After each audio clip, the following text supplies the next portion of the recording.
पसीना छोड़तनी रौरा।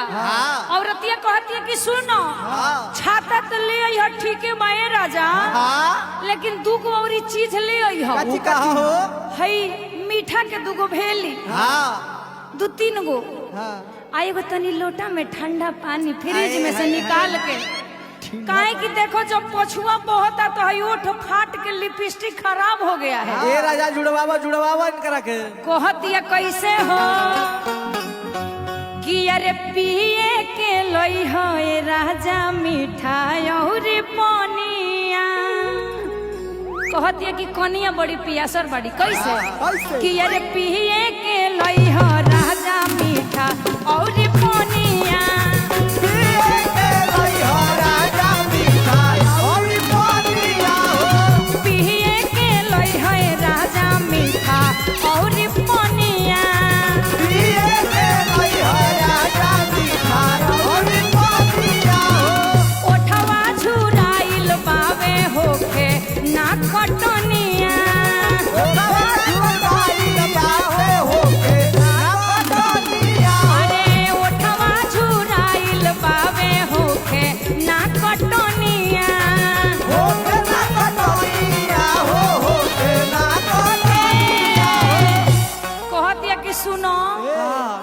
महुआ कोचिया गई आईने देखो मन लसियाता।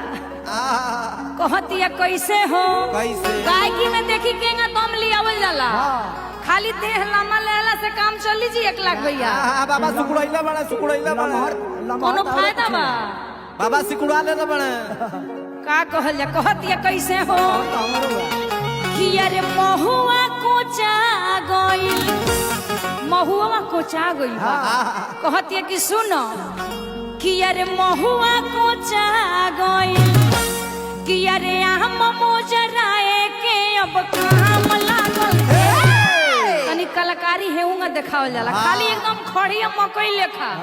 जानते नहीं हमनी के गांव में घड़ी चैत के महीना में जब मकई पहले से बुआला तो गेहुआ में नया नया रबी रहेला तो एकदम पाठक जी खाने एगो लाम डंटा बांध के एगो हेने से प्लस लेखा बांध के एगो शॉर्ट डाल दिया जाला। एकदम हम जब पाठक जी के देखते हैं ना तो लगता है मकईया में खड़ा कराया गया है। जोकर हवे हे हिंगा एगो हरिया टिक के टांग दियो सन, ओई में टिक के दुगो आँख एगो मुंह बना दियो सन। तो हम जब पाठक जी के देखे नहीं बुझाला हमरा मकई में के हुए हो। लेकिन कहे के बा कैसे हो कि अरे महुआ कोचा गई अरे यहाँ मोजराए के अब काम लागल कि आए है काम लागल बा तो छाता लेके आवो राजा हमरा काम लागल। छाता लेके आवो राजा हमरा काम लागल बा, छाता लेके आवो राजा हमरा काम लागल बा, छाता लेके आवो राजा हमरा काम लागल बा।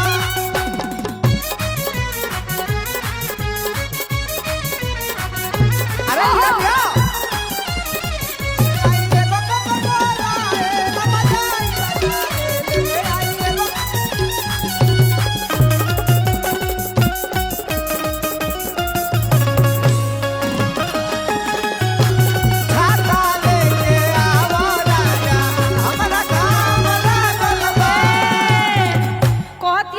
पछुआ बहुत है राजा जी तो ओठ देखिए लाली लिपस्टिक लेकमी का लिपस्टिक झुरा गया है तो लगा लीजिए ना। आप कटनी करा रहे हैं वह नैहर रहनी बबलू कितना मानत रहे। जब भैया आई बताइए हंसुआ धरे वाला दे होई काटे वाला दे हो ना फुलौना धरे वाला का हम कहीं जाइए पाठक जी का हम कहीं रुआ से कहती है कैसे हो कि अरे पछुआ के ओठ फाटे गड़ल बावे खूटी ओने खूटियों गड़ जाता कैसे कि अरे पछुआ में ओठ फाटे गड़ल बावे खूटी पछुआ में ओठ फाटे चढ़ तो तार देह से फेंकता वे लूटी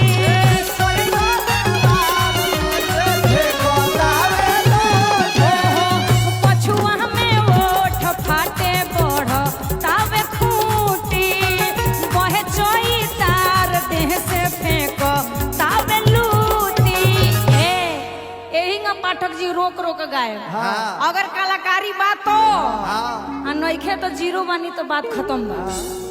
सेवर हो लेकिन ए बेरी के रेलला पर ना आए बाबा सेवर हो कहतिया कैसे हो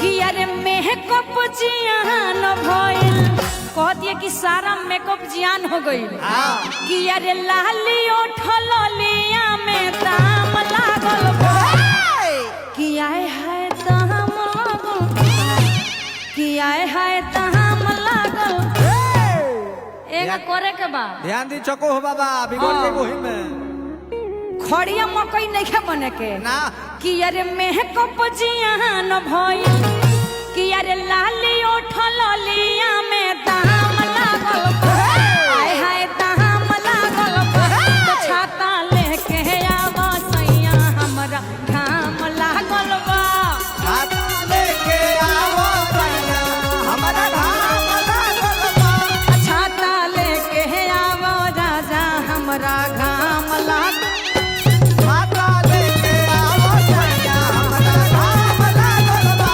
छाता लेके आवा राजा हमरा घाम लागल बा छाता लेके आवो सैया हमरा घाम लागल बा। आई बाबा आई बाबा आ कलाकारी दिखाई आ तनी मर्द लेखा चढ़ के गाई डांड में गमछा बांध के औ मौगहुन ब्यास लेखन गावे कोई तो हमरा संग मत आए छोपा मारी बाबा छोपा मारी हां हमरा संग मत गाए अगर मौगहुआ खान गावे कोई तो गावे पर तो मर्द लेखा आई आ मर्द लेखा गाई हाँ